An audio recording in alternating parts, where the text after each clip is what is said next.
Hello, and welcome to the Bloodshot Eyes and Sore Thumbs podcast. My name is Scott. I'm going to be host today while Mr. Jacob has been held captive by the Olive Garden that he forgot to pay last night. So, it's just going to be me and Brent today. So, Brent, how are you doing today? Hey, I'm all right. I'll just say right up at the top, I apologize that my voice is gone. We had some sort of boxing tournament at the old flour sifting plant. And so I was getting pretty hyped out in the crowd. Yeah, so my voice is gone. I apologize. I'm going to try to get through it, though. All right, well, I hear you, man. As long as you didn't volunteer yourself as tribute in those boxing matches. God, no. I don't need any more brain damage than I probably already have. Well, I hear you, man.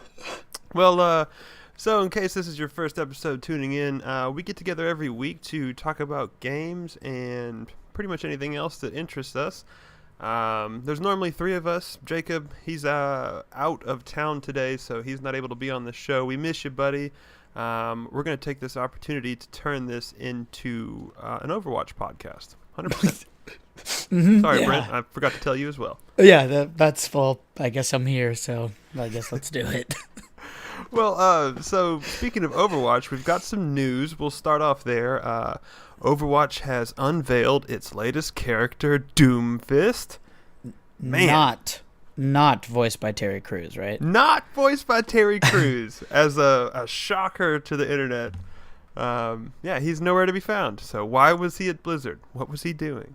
Yeah, so what was the whole backstory with that? Like, why was it supposed to be Terry Crews? I think it was one of those things the internet was just kind of saying he'd be a good fit for this Doomfist character because we'd seen kind of like pictures of him before, knew he was kind of like a big bad dude. So Terry Crews would be a good fit for that as always. Yeah. I mean, he'd be a good fit for a small white girl. He's an amazing actor.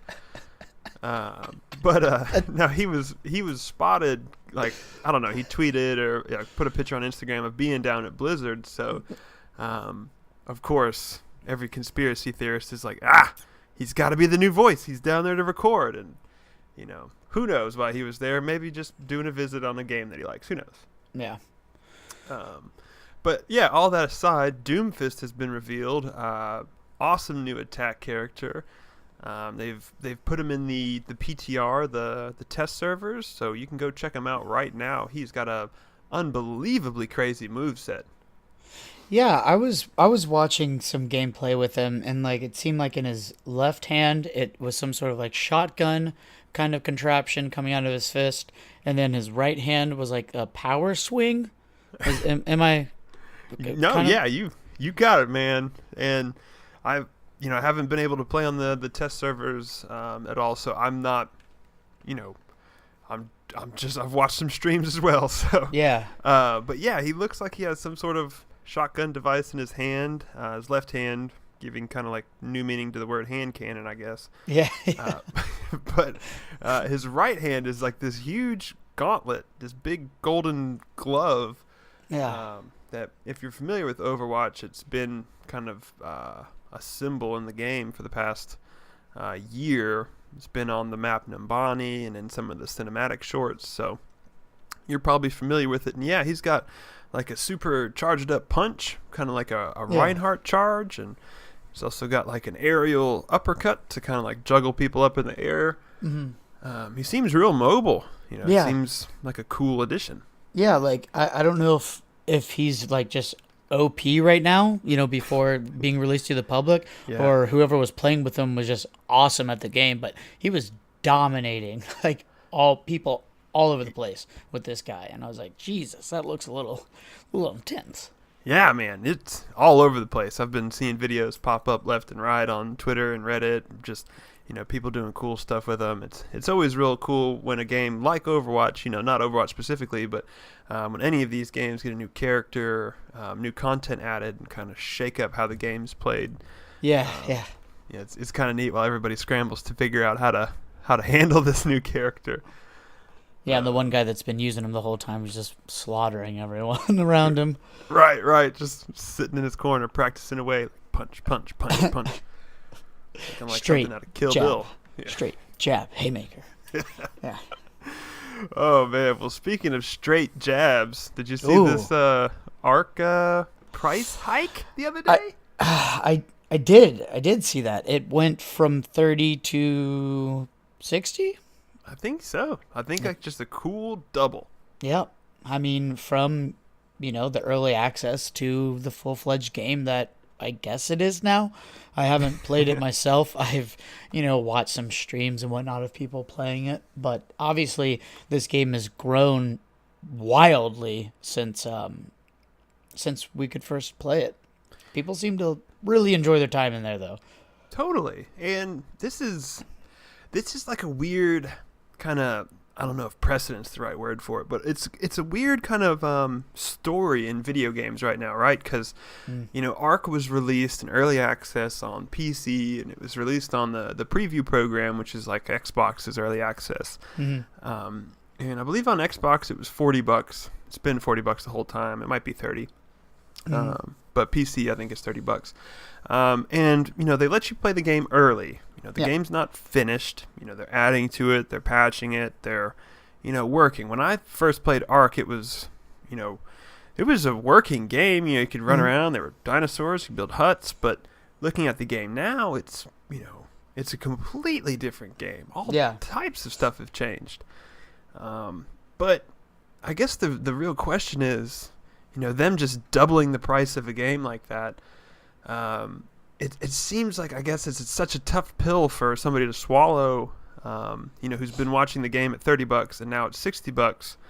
But the game today is probably very similar to what the game is going to be in a month when the launch happens. Right. So, I guess it's just a weird movement in these early access games, actually starting to finish up and get released. It's weird to watch. I mean, so I'll I guess ask it like this. Should we be mad that we pay early to play a game that's unfinished? But then when it's finished, then it goes up to $60. I mean, I'm playing PlayerUnknown's right now, and it's not a finished game. It's in early access right now. They're still working on it. But I'm still playing it. It's still a playable game right now. I'm probably not going to have to spend any more money on it because I have, the version I do. I'm an early adopter, I guess you could call it that or whatever. But, I mean, if you're so excited about this game or that game and, you want to play it, then go buy the early access. Why not? Yeah. Yeah, I guess, the one drawback that I've seen playing early access games is, like Ark's a perfect example. I got in there real early. There's not a lot of content, structured content at least. Right. The sandbox is there. You could do whatever you want, just mess around. But now that the game's a little bit more structured and that's kind of tightened up, I feel like I've already burnt out the time and energy that I wanted to play an Ark before it was finished. And now that it's done, I'm not as interested because I know what the game is, right? Right. I've spent time in there before. And so I think there's that fine line of, playing too early because you're excited about it and then burning yourself out for the full launch. Yeah. Which PlayerUnknown's Battlegrounds is another perfect example because like you said, it's still in early access, but the other day I saw that they're at 4 million copies sold? Yeah. It's unbelievable. That's one of the bigger games this year, and it's not even technically finished.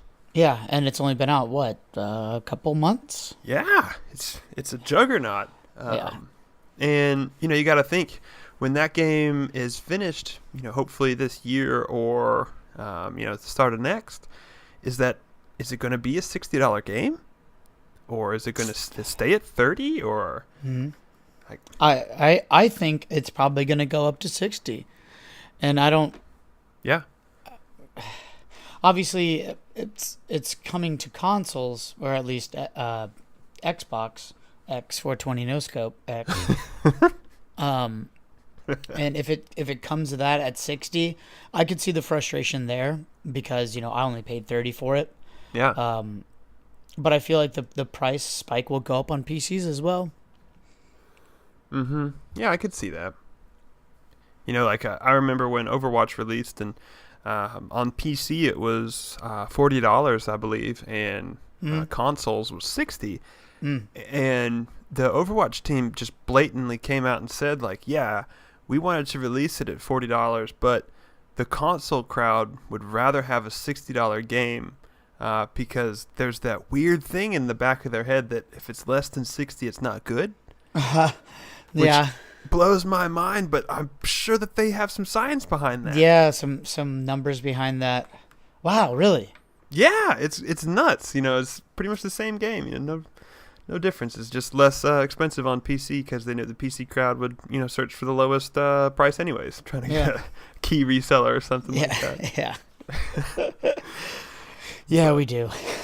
Yeah, dude, PCs aren't cheap to build. You got to buy games afterwards. Yeah, I spent $2,000 building this rig, but I'm playing Candy Crush on it because it's all I could afford. Yeah. Oh, that's rough. Mm-hmm. It is. Well, yeah, I think, just to, kind of finish up with the early access stuff, I think it's weird. And, I think each game moving forward is kind of setting its own story. If Ark wants to be a full $60 game, it's got to do it now. Can't do it later. Yeah. So, good luck to them. It is an awesome game, and they've, covered a lot of ground over the past year or two that they've been in early access. So, I'm glad to see, one of these big, huge games actually get out of early access. Yeah. Because I know a lot of them just kind of, sitting there and, kind of slowly stop getting updated. Yeah. I'll just say with it, do I disagree with the price jump? No, not particularly. But I will say that because the community grew so big behind this, because streamers started playing it and then bringing a lot of eyes and attention to this game, the devs definitely, and I'm sure they have or will, they definitely have a big thank you to this community because this game wouldn't have been done right now or if ever without, the opportunities and the money that they were given. So yeah, I mean, you're exactly right. I paid $40 for that game like a year and a half ago, I think. So yeah, I know that money supports them creating the game. So yeah, I'm glad that it's coming out. I wish them the best of luck, and I gotta check out this tech stuff. It seems weird. Their tech tier stuff. It's like their future. Oh yeah. Like guns and armor and stuff. I gotta look into it, man. It's weird. Yeah. Oh, and I will say I believe that the DLC is still staying $20. I'm losing it. Do you remember what it's called? The DLC? Oh, the Scorched Earth. Scorched Earth. That's right. So that's not going up at all. Okay, well, that's good. But see, with that, maybe make that $5. I don't know. Maybe make it free. Maybe pay me $10 to play. Yeah, give me $10 back.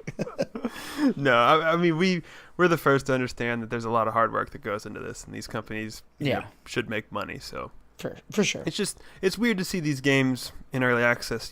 Their price fluctuates so much. It's a weird thing in this industry that doesn't happen much. So yeah, but when price fluctuates, shit goes down. Yeah, you're definitely going to be in the news one way or the other. And speaking of the other way of the news, did you see this price drop on Oculus Rift? Yeah, dude. Speaking of price fluctuations, dropped to $400. Is that what I'm understanding correctly? Yeah, so I think this is kind of a limited time thing. So if you're hearing this and you're wanting one of these, get on your computer and start Googling away. Actually, Eagle, can you hold on 1 second? I need to check my bank account. Yeah, so okay, I have an so it's extra just going to be me on this fine. episode. Yeah, Brent is going to Best Buy. I'll be right back, guys. I'll be right back.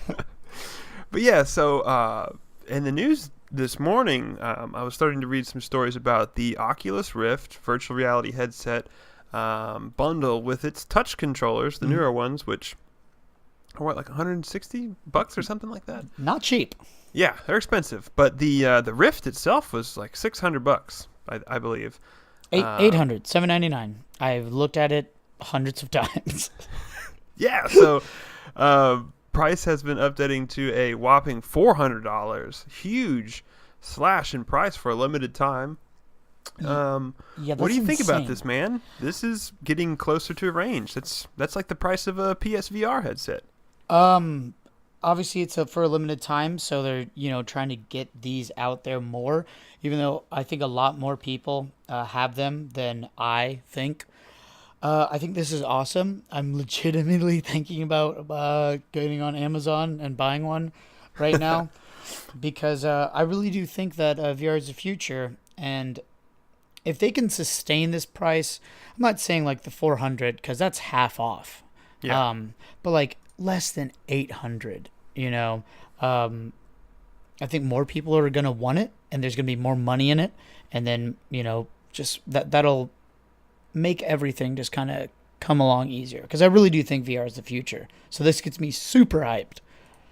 Yeah, man, I'm with you. When these the bigger headsets were coming out, the Rift and the HTC Vive, at their price points, the $600-800, it was a little bit too high. And then having to know that you have to have a pretty beefy PC to run these, that you're probably getting for at the lower end probably $600 to $700 unless I'm mistaken. No, you're spot on. So you're looking at over $1,000 to play some VR games. I mean realistically about $2,000. Yeah.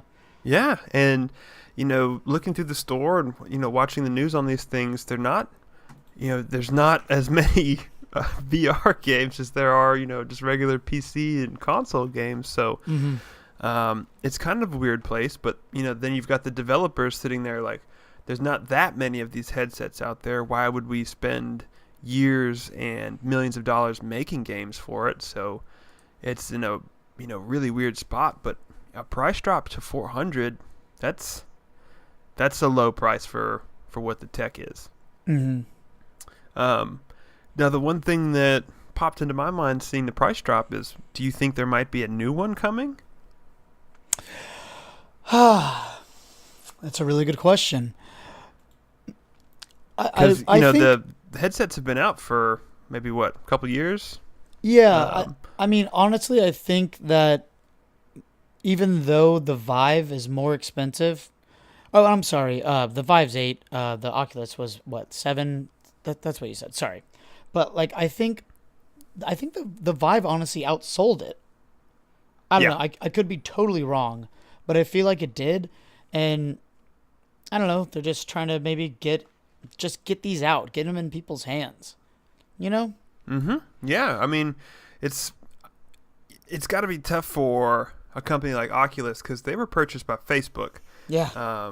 And then if you remember, when we were first starting up this show, like 20 episodes ago, Oculus was all in the news because they were in a lawsuit with ZeniMax. And then they ended up losing like $500 million lawsuit they had to pay to ZeniMax. Yep. So, that's got to hurt them. And, I'm sure with, if I'm not mistaken, there's less than 1 million of these headsets out in the wild. So for Oculus as like a publisher to go to a game developer, it's probably pretty tough to convince them that, hey, there's around 1 million of these out in the wild. Hopefully everybody will buy your game. Right. And, that's the max. Whereas you look at PlayStation 4 that has, 60 million consoles? That's probably a much easier sell for a developer like, hey, we've got VR. We don't have VR, whichever you're looking for. But, there's 60 million consoles out there. The chances of people buying your game are much greater. Yeah. Sure. So maybe the price cut is a good way for them to kind of say, hey, we sold a whole bunch of them. People are interested. Make the games. Yeah, because, I mean, obviously the devices themselves aren't that expensive. It's just all the research that has gone into these, Yeah, that's kind of what it's been looking like. And, even looking at the tech, you've still got huge cords coming out of the back of your head, hanging down by your legs. These aren't even wireless yet. So, who knows? Maybe there's a new headset coming soon, a wireless one maybe. Oh yeah, and I'm sure they're working on something. Launch at $4,000. Yeah. Well, we got one 1/10 of the price. Summer of Rift. Whew. Well, so if you're interested in the Oculus Rift, check it out this summer. It's a limited time offer, but get out there. Go check it out. Yeah. Speaking of limited time things, looks like Open 4, the mod distributor for Grand Theft Auto, is back from its quick hiatus. Yeah, they're back. I believe it was 2 weeks ago. We talked about how uh, there was a cease and desist on mods for GTA 5 because of I guess it could be boiled down to hackers and bullying. It feels weird to say that, but that's kind of Hey, what it was. it's 2017. It doesn't feel weird to say anything anymore. Oh God, I don't know. Donald Trump is president. That still feels weird. Weird. Okay, sorry. Fair point. Fair point. Back to Grand Theft Auto. Taken. Yeah. So they're back. So single player mods. If you guys out there are into that thing, you shouldn't worry about that at all. But just Yeah. the multiplayer mods is really what they're trying to keep under control, I would say, instead of people just running around, I guess hacking other players' accounts and just making the game almost not playable or really not enjoyable. Yeah, But I don't think they're worried about you turning the gravity off in your game. I think they're more worried about you emptying another player's virtual bank account. yeah, It's which things is to really troll other people. such a weird thing to say. Again, Like Is it's it? yeah. We got to But yeah. stop these virtual bank robbers. Like, wait, Yeah. real money? No. Well, actually, I guess no. Yeah, there is some real money in it because you can buy the cards with your real money and then get the virtual money. So, okay, actually, I get it. Fair enough. yeah. And it's mods put a game like Grand Theft Auto in a weird place. Because it's a platform for mods. It lets people do all sorts of crazy stuff, especially with a program like Open 4. Yeah. But when you take it too far and start affecting other players' experiences, is I think what they're trying to protect. Because this is one of the most popular games in the world. So they've got a lot of people playing. So it was tough to see the big sweeping cease and desist hit the mod scene a couple weeks ago. But it's really awesome to see them backtrack. A little bit, like a reasonable backtrack. Right. It's still not the Wild West out there, but, if you want Thomas the Tank Engine trains as your semis, go ahead, baby. You got it. Yeah. Yeah. It's so silly, but so accurate. It is. Yeah, because I think mods in GTA 5 is important to not me, but I know it's important to people, and the stuff that they can do in there is quite remarkable, honestly. Like just texture updates. Oh yeah. Like 4K mods. Like that's the community doing this. That's not the devs at all. And I bet it's pretty cool to sit back and then watch other people not really make your game better, but enhance it in some way. But that's crazy to watch. Yeah, just riff on it. Yeah. What this game has become. When the community gets the keys to it. It's pretty interesting. GTA's always go down in history as insane games one way or the other, but GTA 5, man, this feels like a whole new monster. Yeah. Can't wait to see what's next. No. Can't even imagine. Red Dead Redemption 2. Oh boy. That'll be... Ugh. It was delayed once. It'll be delayed again. Mark my words. Coming out next week, confirmed right here. Coming out in 2025, confirmed right here. Well, so something else that was going on this week was games done quick. Yeah, it was. Oh, they're done pretty quick, man. They are done insanely quick. I haven't played Portal 2, but is 45 minutes quick to you, Eagle? I played it again, I don't know, last month, I think, Yeah. on a whim, and it took me like 8 hours. So, Jesus. yeah, I would say 45 minutes is a little bit ridiculous. I don't know where he's putting those portals, but goodness gracious. Yeah. And for those who don't know what Games Done Quick is. Every summer, a bunch of gamers from, I believe, around the world, Yep. all come together in one sweaty, Hotel conference room. stinky, sticky hotel conference room, and they speed run hundreds of video games. This year they had 181 runs. I don't know if that's specific to games, but there was 181 runs. And they do this all for charity. They raise money. They live stream the whole thing on Twitch and I'm sure other places. And the money that comes in from that, they give it away to charity. Eagle, what was the charity this year? I think it was Doctors Without Borders. So just an organization for doctors to get into some behind-the-lines type places to help unfortunate. So Yeah. an awesome organization. Yeah. And they sure raised a pretty penny this year. They did. So in the 181 runs, so I'm assuming that's just saying, one person playing one game, that's one run. Yeah. They raised $2.2 million. Yeah. It was unbelievable. Yeah, it sounds insane to say, but kids speed running video games that they've played hundreds and hundreds of times, some new, some old, raised $2.2 million. So I put Eagle on the task of crunching these numbers. Eagle, I hope this is right. So out of 181 runs, that's around $11,000 per run. It's unbelievable. All for charity, just people, donating from the streams, little bits here and there. We looked through some of the donations and, it was $5 here, $5 there, $100 here, $100 there. It was pretty awesome to see, how much money they raised, as a community.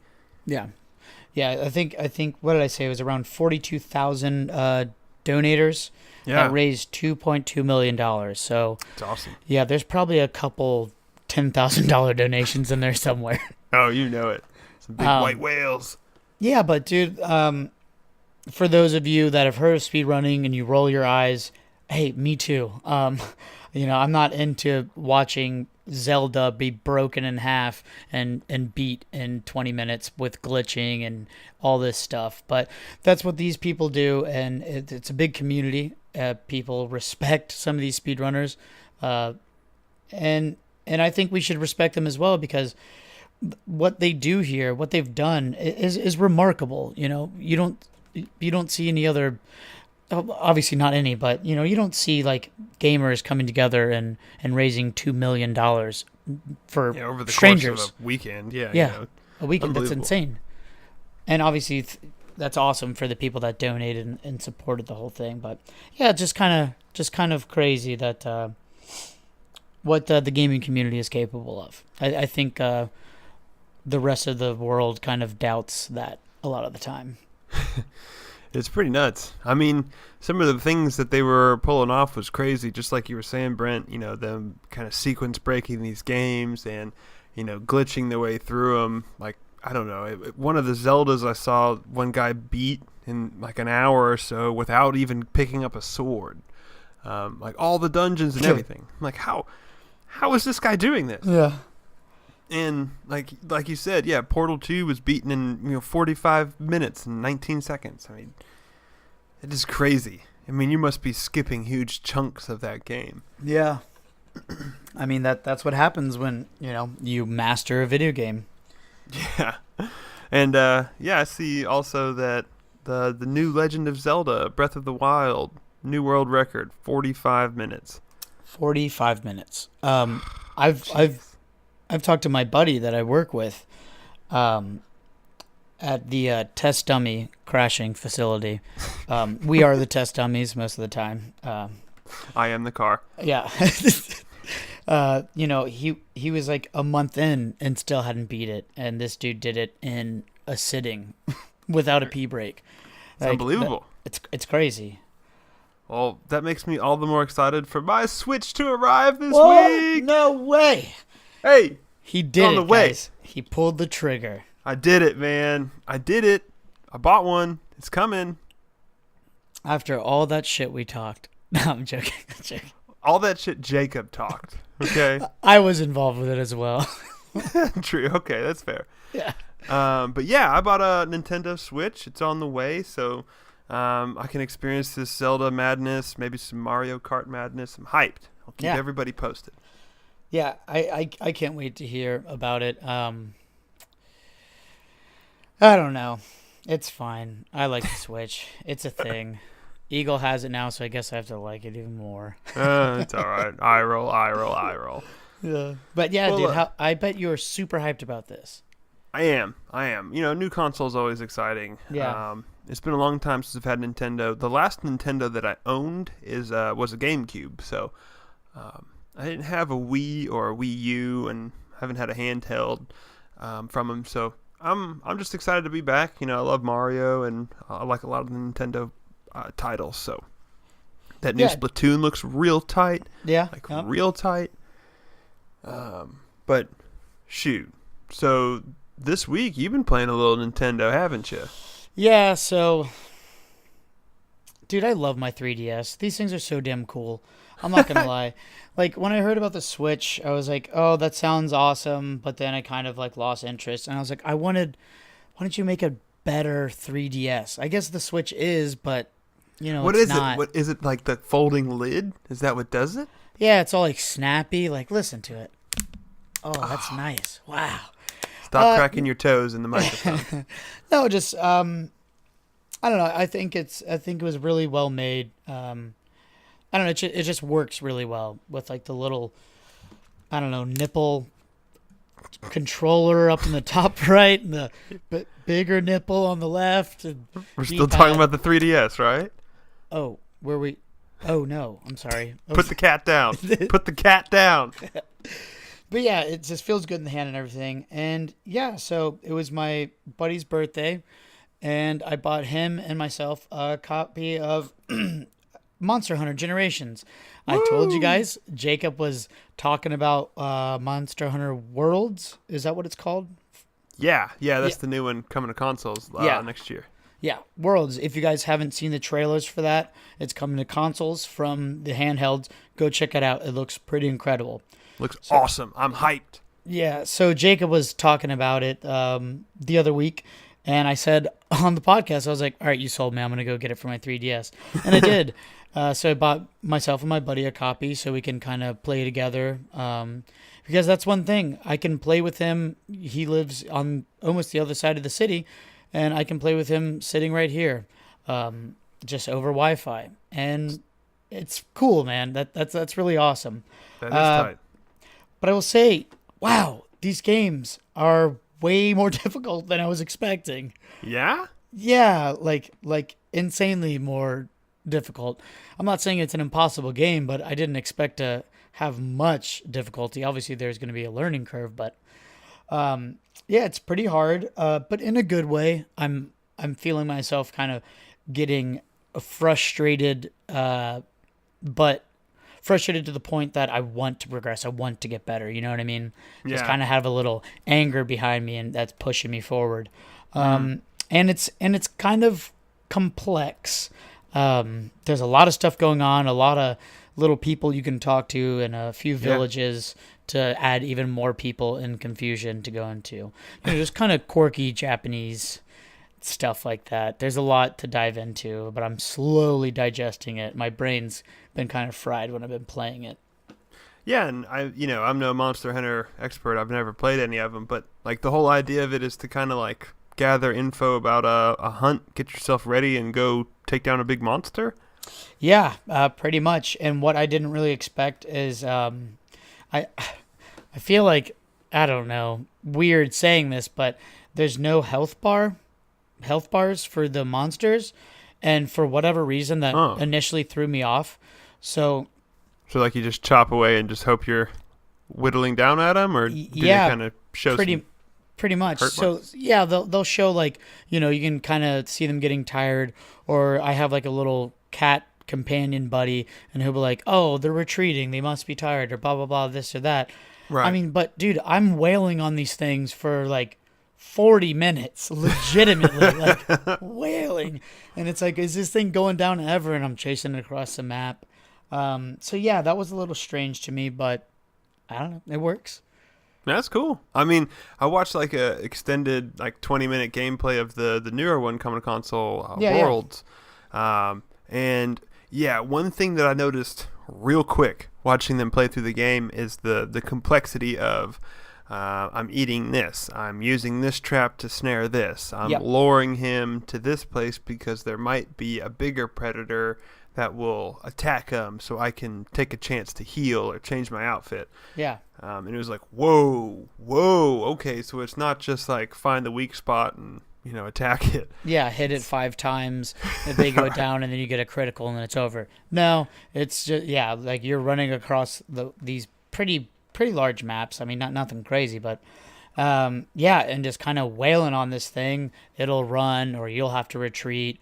That's real tight. I didn't expect this. It's different.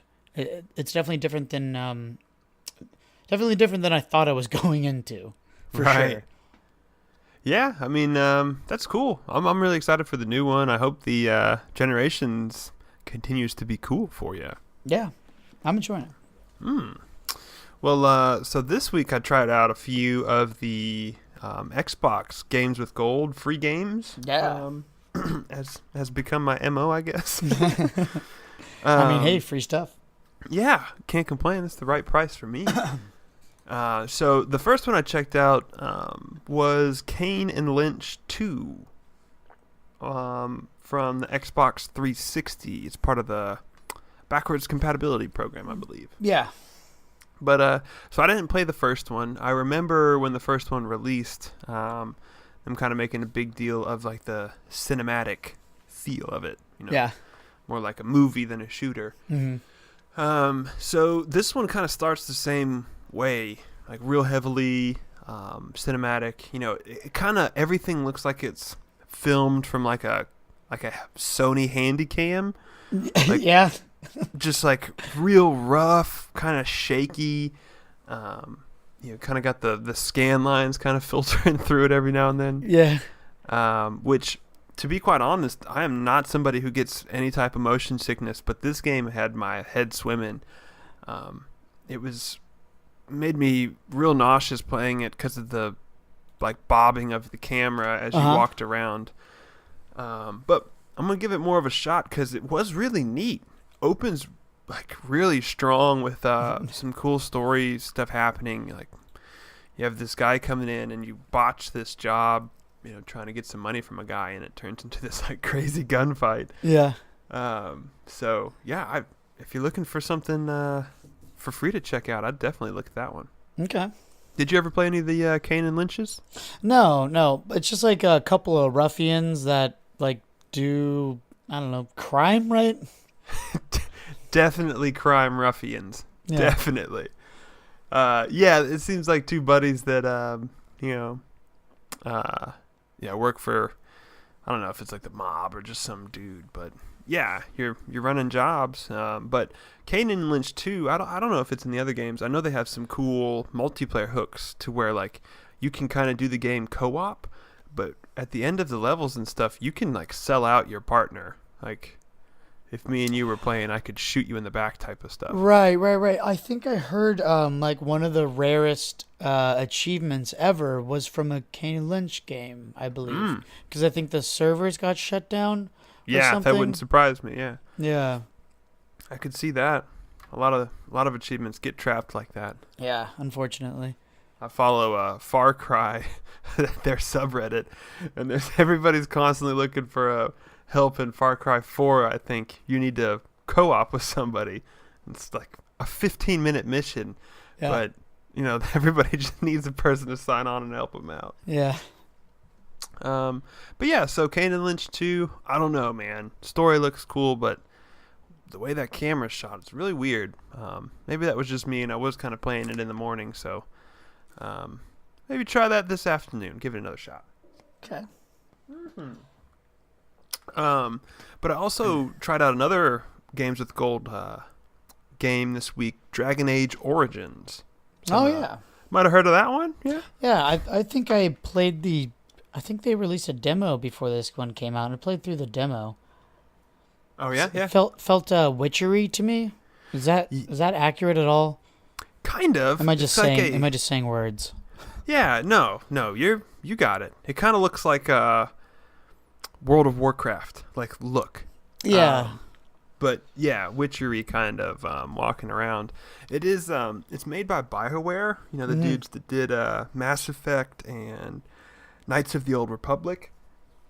So it's got that standard, like dialogue. You know, choosing your responses from a list, and getting a different reaction out of the guy you're talking to. So you know, I played a few hours of it. It was pretty neat. Story seems weird. Kind of like a weird take on the Gladiator story. Like the Russell Crowe movie. Right. But it's kind of neat. I can see why people like it. Because it seems like you can bend this story and branch, like go down different branches to see like how people react to you differently. So that was kind of neat. Right, and that was from Xbox 360 as well? Yeah, same thing. It's the other backwards compatible one. Yeah, it's pretty neat. Runs well, looks pretty good on the one. So again, definitely check that one out. Yeah, right on. You think you're gonna really run through the whole game? I don't know, man. I don't know if it's gonna capture me like that. Yeah, because like the demo, I played it and I was like, yeah, no, I'll avoid this one. You know, no offense, but well, I think if I had like an open slot of time, like where I wasn't playing a game or something, I think it could be like a good, like meaty story to chew on for a while. Yeah, something to really dive into. Yeah, but I got plenty of games on the plate. Yeah, you know, so it's way on the back burner. It's one of those things I'll probably like leave installed on the external hard drive. You know, just if a rainy day strikes, you know, pop it on and check a little bit more out. Yeah, that's what I have Watch Dogs for, because that was free with gold a couple weeks ago. And yeah. I played the beginning, and then I was like, okay, this is clearly a game that I need to really sit down and pay attention to. So yeah, I feel you on that one. And you just want to play PlayerUnknown's Battlegrounds, huh? Yeah, kind of. Dude, it's seriously so addicting. I bet. How's it been going this week for you, man? You sinking your teeth into it? Oh, dude, for sure. Into that sweet, sweet chicken dinner, dude. I've been winning. Do you like the chicken dinner with gravy or like mashed potatoes? What's your ideal chicken dinner look like? That's the question. It would be crispy skin. I'm talking crispy skin. I got like fry it, take it out, and then just fry it again, please? Yeah. Okay, all right. And then I got a big bowl of mashed potatoes and gravy. Ooh. And then I'll just take some sweet corn and some peas and just toss it right into that little gravy volcano of that mashed potatoes. That's it. Maybe and then a glass of milk. Oh, just going full on cholesterol, huh? Yeah. All right. Yeah, I weigh 380 pounds. It's fine though. I can't fit in chairs. I've been working out. But yeah, so I've been playing more PlayerUnknown's. It's so addicting. I'm sorry. It's amazing. But I will say I did give my girlfriend a chance to sit down in front of my battle station here. Because did she win some chicken dinner, or did you mercifully put her on a different game? God, no. I put her on a different game. From the Steam Summer Sale, I picked up a little game called Firewatch for relatively cheap. From the boys over at Campo Santos. Yeah. You might have heard us talk about Firewatch before. I'm trying to get Jacob to play it. Yeah, it's on my to-do list. Oh, it should be. I picked it up on a summer sale for pretty cheap. I think only maybe $6. That's awesome. And the reason I got it is because I really want my girlfriend to play it. Please don't take this the wrong way, but it's a story definitely driven by emotion, and I think the ladies would really like this game because it's really heart-wrenching at some points.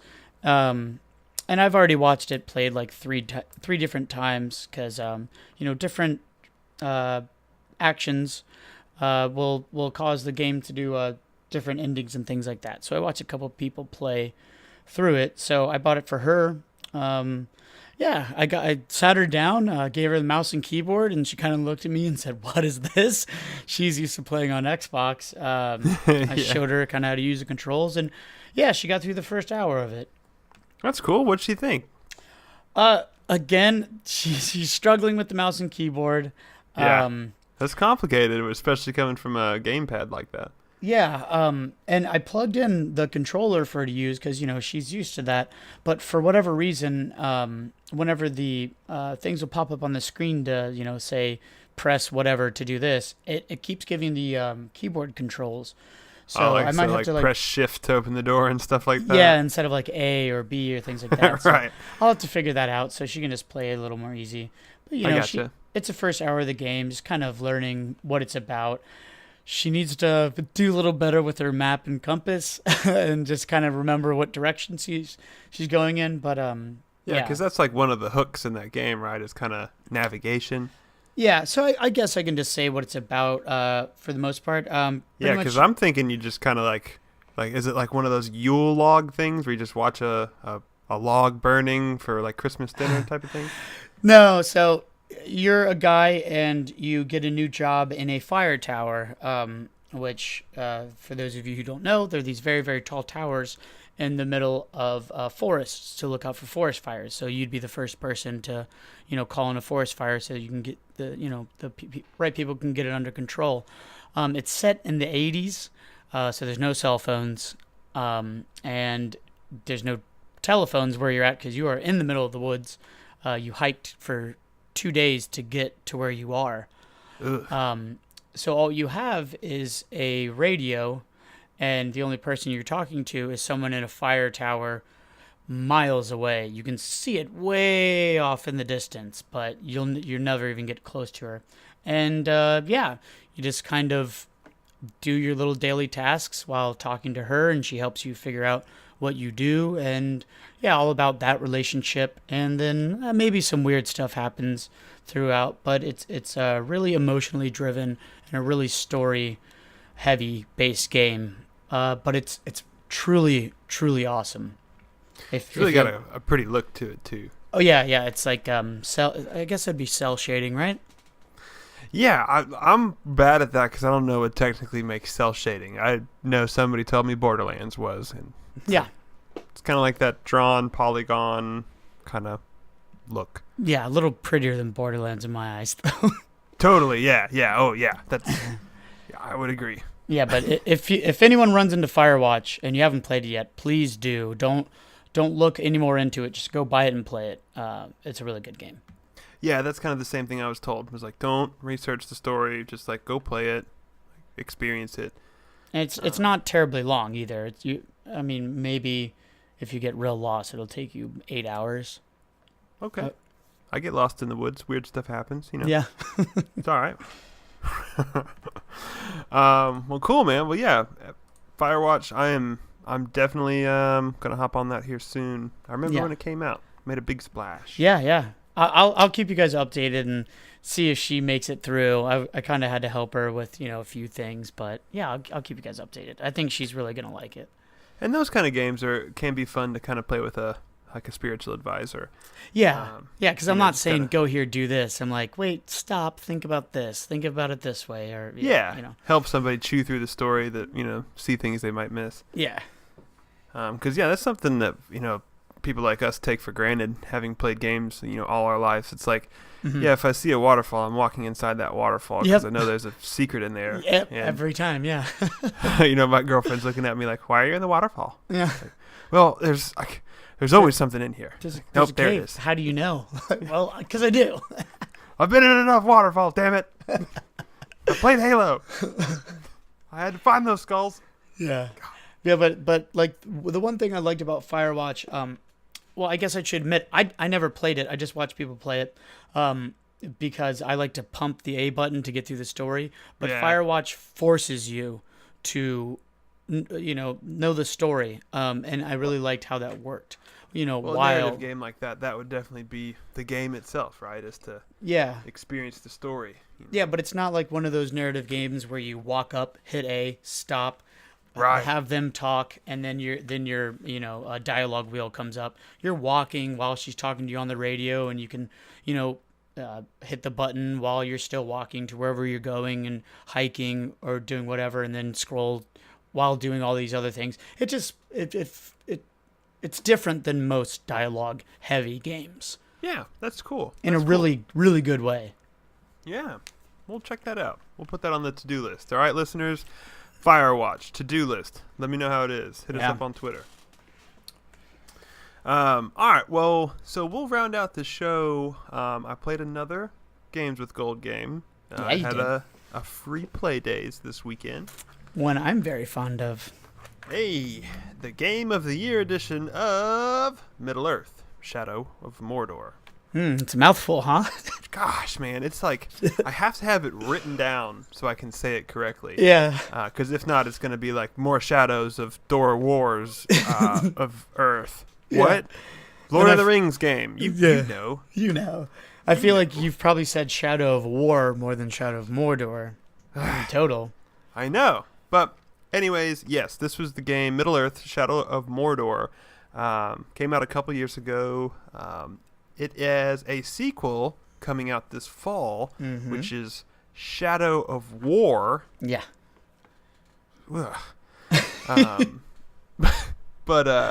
So they let this game be downloaded and played for free for like 5 days this week, kind of building up a little hype for the new game coming out this fall. Yeah. Because in the news recently, they said, in the first game, Shadow of Mordor, there's this nemesis system that is kind of like the crown jewel of that game, right? That's the cool system in it. And that's coming to the next game. And one of the cool things that they announced this week is that you can import your nemesis from the first game into the next sequel. Is that right? You totally can. Huh. That's pretty badass. Is it? Because that nemesis system was pissing me off this week. I mean, calm me down, man. Talk me off this ledge, because I don't know. Like, there were things that I really, really liked about this game, and there were things that really got under my skin. I mean, I'll say that once you really get a hold of the game and know what you're doing and you progress, it becomes a little less confusing and frustrating. To the point some people have like the nemesis system down where they have all of the captains under their control, max level, and they've really figured out what it is. So yeah, man. I mean, so a lot of people worked really hard on their nemesis system, and to be able to port that over, I think is really cool, actually. Yeah, for I think that is a some people. Like, am I excited about it? No, but I'm excited that it exists. Right. I can you playing enough of the game can see why somebody would want this. Yeah, for sure. Right. And so to explain that a little bit, I know we've touched on it before when we talked about the announcement of Shadow of War, the sequel. In this game, the combat felt like a weird mix between like a Batman, like Arkham Knight style combat, and something out of Assassin's Creed. Yeah, I think that's a perfect way to describe it. Yeah, like I was climbing up towers and like jumping off of them at great heights, but while I was fighting, everybody who was about to hit me had a big Y button appear over their head that I could just counter and go on like 50 hit combos. Yeah. It was nuts. But so this Nemesis system, so I'll preface this with I only played for a few hours this week, maybe 5 or 6. Brent, you've played a lot more. Yeah. In the starting areas and stuff, you'd kind of venture out from your spawn, and there'd be like some sort of captain or somebody in charge of this area, and you could get into a fight with them, and if you beat them, like they will be replaced with like a newer recruit, right? Yeah, and that recruit will level up. Right. And then if you lose, if this war chief or whatever captain kills you, he will level up and be stronger, potentially even getting promoted to another area. Yeah. It's very weird corporate ladder going on in Mordor. Yeah. I mean, like, what do these orcs' resumes look like? I killed Talion 15 times while he was learning to counter. Yeah. 'Cause that's what happened to me. Yeah, I bet it did. I leveled up the terror of flesh like 15 times trying to learn.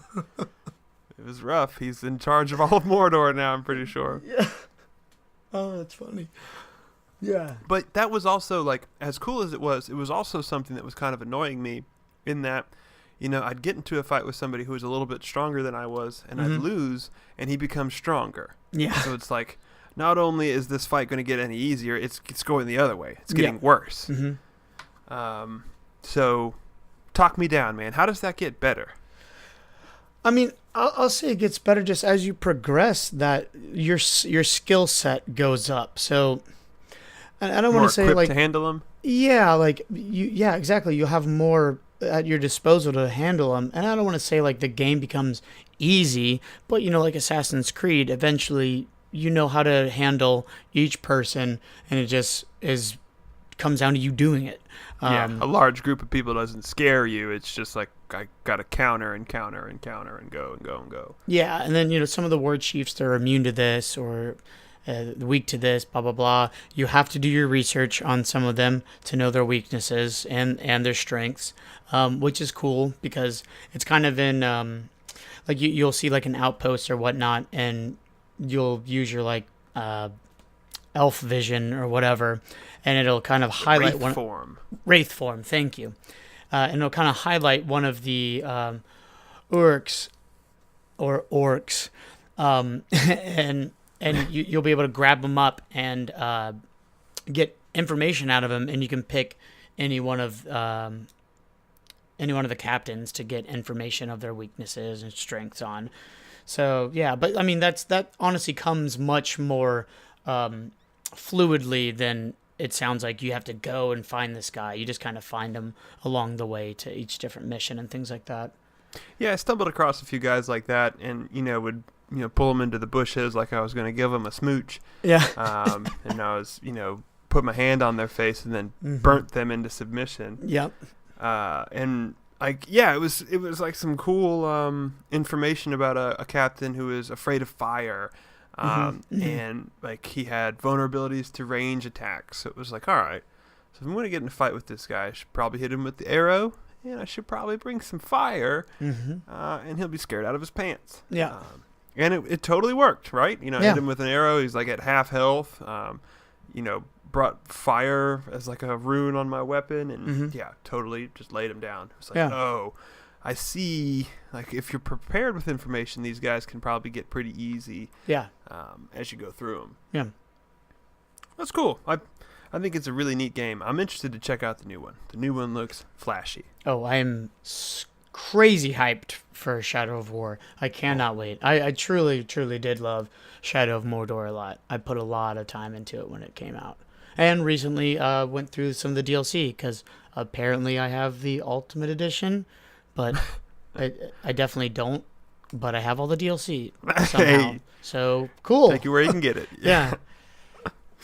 Well, that's tight. Mm-hmm. The free play days for Middle-earth Shadow of Mordor, I believe, ended yesterday. But it's heavily discounted. I think I saw it on sale for like $4 on the Xbox. So go get that. That is so worth it, in my opinion. Go get it then. I would agree. $4 was a good price for that game. Yeah. But yeah, so this week we decided, since we were talking a little bit about Shadow of Mordor and the new ones coming out here in maybe a couple months, we would do Middle-earth Shadow of Mordor for overachievers this week. Yeah. Sound good? Let's do it. Yeah. So we round out the show each week with a little section called Overachievers, where we pull up, this week we're using the Xbox achievements for Shadow of Mordor. And we look at some of the rarest ones as well as some of the most common achievements unlocked by players. So let's jump right into this. And kind of lose faith in the gaming community. A little bit. Yeah. A little bit. Actually, a lot of it. Yeah. I'm not going to lie. Some of these are tough, though. Yeah. All right, so the most common achievement in Middle-earth is You Will Obey, and that is to make Uric yours. It's kind of like you're the first, what is he, captain or orc you come across? Yeah, pretty much tutorial stuff. I mean, Yeah, first mind meld him. 5 minutes of the game, if even this that. is this was like in the opening cutscene Yeah. style area. But this achievement has been unlocked by 79.56% of players. So lower than I would have thought. Just 20% of people, I guess, just got right up to that cutscene and was like, you know what? No, fuck this game, and turned it off and never I will turned it back say, on. I did watch my son and my wife's throat get like graphically slit in the first like 2 minutes of that game. Okay, yeah, that's pretty harsh to watch. Okay. Yeah. Maybe, I was like, kinda whoa, we're really going there, like right off the jump. Yeah. Yeah, that was it's pretty violent. Oh, very, very. Small child, by the way, not like. Yeah, it was bad. Yeah. But anyways, so Yeah. congratulations to 80% of people who made it through that. Yeah. You get a gold star. All right, so moving on, we'll look at the achievement Memories of, and help me with this Middle-earth. Is it Aragon or Aragian? Yeah, Aragon, you got it. Aragon? Okay. There's eyes where there shouldn't be eyes, listeners. There's a lot of vowels in this word. But that is the achievement to activate all forge towers. Yeah. Which reminded me a lot of like the Assassin's Creed, like vantage points. Yeah, but the forge towers are kind of like your home bases. So like if you die, you'll go to one of these towers, and I'm pretty sure you can, if my memory serves me correctly, you can teleport in between all of them. Yeah, you sure can. You sure can. Because you're a ghost and also a you're dude. banished from death, you ranger. Yeah, you're the ghost of the elf who made the One Ring to rule them all, and so you kind of took over a man's body. Sure did. Yeah, it's cooler. It's cooler than it sounds. Yeah, kind of. Kind of. Not what it looks like. But anyway, so the Memories of Aragon achievement was achieved by 21.32% of gamers. Yeah. Which, that's a tough one. I mean, going around, right? There was like 10 of them. I mean, yeah, that's pretty much clearing out the whole map. Yeah. That was the completionist one. But so moving on a little bit, we have the achievement A Grog's Heel, which is to capitalize on a war chief's fear. Which we talked a little bit about that earlier, about like gaining some intelligence, like this guy hates spiders, or he's weak to fire and stuff like that.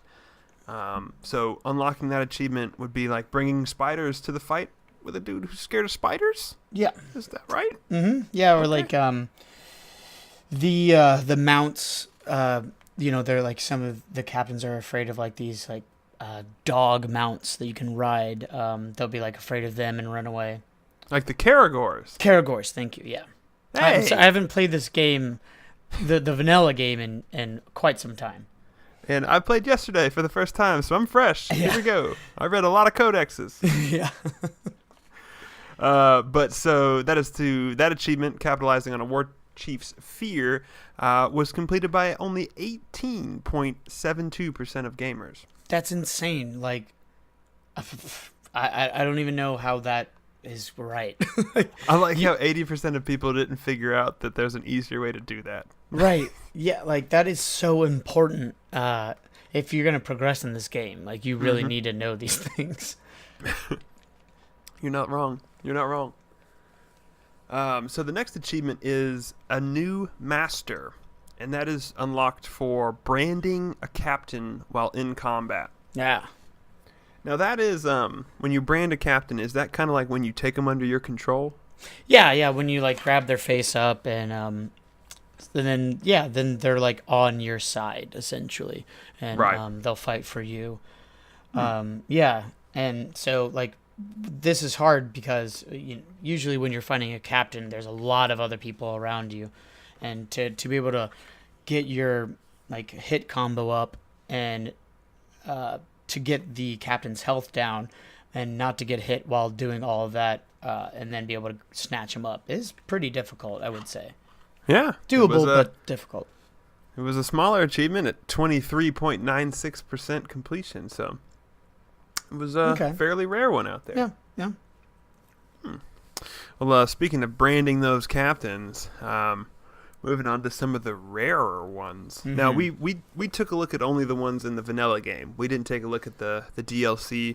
Some of the DLC achievements were very rare. So yeah. Go buy those. Get those numbers up, guys.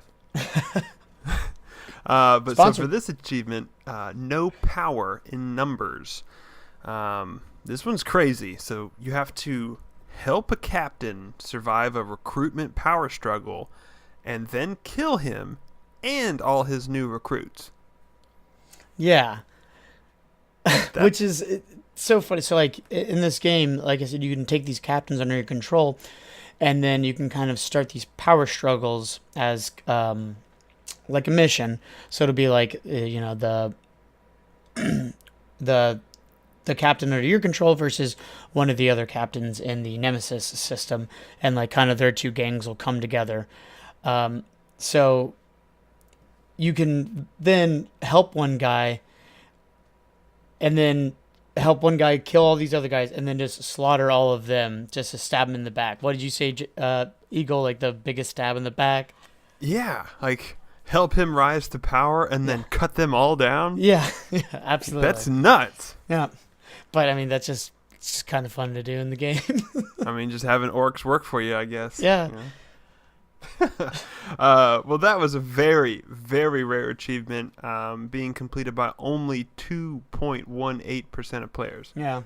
I mean, rare. Which, I mean, seems convoluted and tough. Yeah, so this is very rare.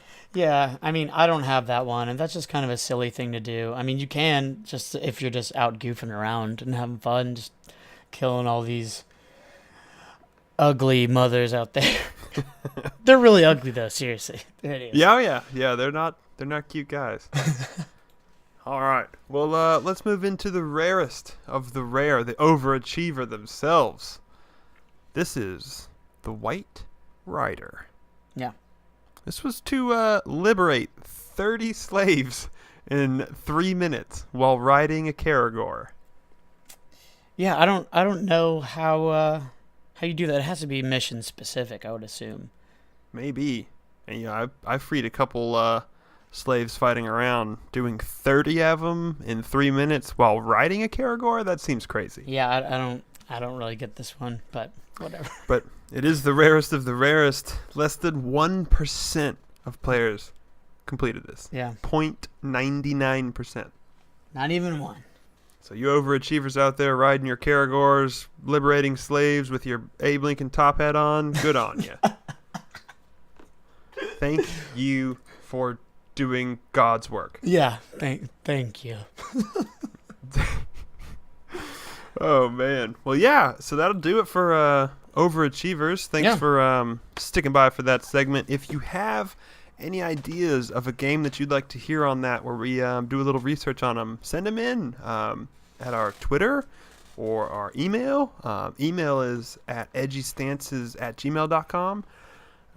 Twitter is just at edgystances. So yeah, send in any ideas. If you want to talk about the show or anything too, please post or tweet. We'd love to hear from you.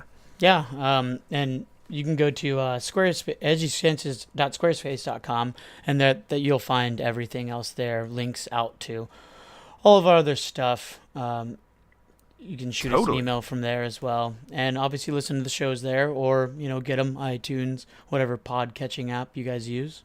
Mm-hmm. Tell your friends. If you're hearing this, you did a good job so far. Yeah, you made it. Congratulations. Now just share that love. Share that love. Leave a review. iTunes is a great place to do that. 5 stars would make me smile. It does. I'm smiling anyways, though. You couldn't stop it if you tried. Yeah.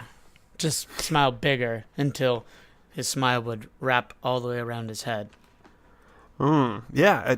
You want to know how I got these scars? Podcasting. Yeah, exactly. Podcasting gave me these scars. All right. Well, so that's the credentials. Brent, where can the people find you? You doing any streaming maybe, or? Yeah, I'll probably be streaming on Edgy Stance's stream on Mixer. I've been just hanging out there. You'll see me playing some Player Unknowns. If Jackie really gets a hold of Firewatch and she likes it, I might not tell her that she's streaming, but Secret streams, yeah, man. yeah. But yeah, just catch me at Edgy Stances on Mixer. Yeah, that's where I'm mostly residing these days. Just hanging out there, trying to promote the show, and so you guys know where to find us. Yeah. Yeah, and I stream on Mixer as well, mixer.com/BestEagleAlive. You can find me there, Best Eagle Alive on Twitter. We can have a chit-chat about some great games. Yeah.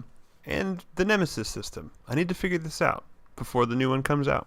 I honestly think if you do dive into it a little more, you'll enjoy it. I'll agree. We'll check it out. Well, let's get out of this booth, Mr. Brent. I see some big, tough-looking rappers standing behind me, ready to go. Yeah. Okay. We're wrapping up right now, guys. All right. All right, and so for Brent and Mr. Best Jacob Alive, who couldn't be here today, I guess he would probably tell you to stay embered? Yeah, I assume he would. Yeah, that sounds about right. I'll come back next week, Jacob. We need your guidance. Yeah, I'll just give the people a kiss. Here. There you go. Oh, and I hope you have the best day you've ever had. Goodbye.